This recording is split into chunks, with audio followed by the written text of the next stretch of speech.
இந்த மாதிரி பஞ்சாமிர்தம் எல்லாம் தீந்துருச்சுன்னா அந்த டப்பாவை அப்படியே தூக்கி போட்டுடாதீங்க. நம்ம செடிகளுக்கு இதுல இருந்து நல்ல உரம் தயாரிக்கலாம். பஞ்சாமிர்தம் தீந்ததுக்கு அப்புறம் அந்த டப்பால தண்ணி ஊத்தி வச்சு அந்த பஞ்சாமிர்தம் எல்லாம் கரையட்டும். பாட்டில நல்லா குலுக்கி பூரா பஞ்சாமிர்தத்தையும் எடுத்துக்கணும். அது கூட நல்ல புளிச்ச மோர், தயிர் வச்சிருக்கிற பாத்திரமோ டப்பாவோ, தயிர் தீர்ந்ததுக்கு அப்புறம் அதுல நல்ல தண்ணியை ஊத்தி கழுவி எடுத்துட்டாலே போதும். அந்த மோர் கூட இதுக்கு போதும். அந்த மோர் கூட இந்த பஞ்சாமிர்த டப்பால இருந்து நம்ம குலுக்கி வச்சிருக்கிற அந்த தண்ணிய கலந்துக்கோங்க. இப்ப நம்மளுக்கு ஒரு நல்ல உரம் தயாராயிடுச்சு. பஞ்சாமிர்த டப்பாலேயே கூட ஊத்தி வச்சுக்கலாம், இல்ல வேற டப்பாலையும் ஊத்தி வச்சுக்கலாம்.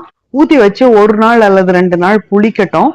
புளிச்சதுக்கு அப்புறமா இது கூட நிறைய தண்ணி கலந்து செடிகளுக்கு கொடுக்கலாம்.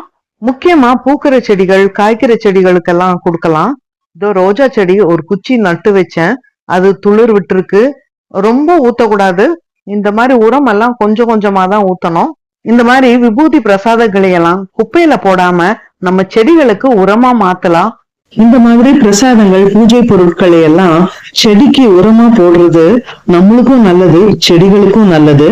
இந்த மாதிரி ஈஸியா வீட்லயே கிடைக்கிற உரங்களை நம்ம செடிகளுக்கு நம்ம அன்றாடம் பயன்படுத்தலாம். இந்த டிப்ஸ் பிடிச்சிருந்ததுன்னா லைக் பண்ணுங்க, ஷேர் பண்ணுங்க.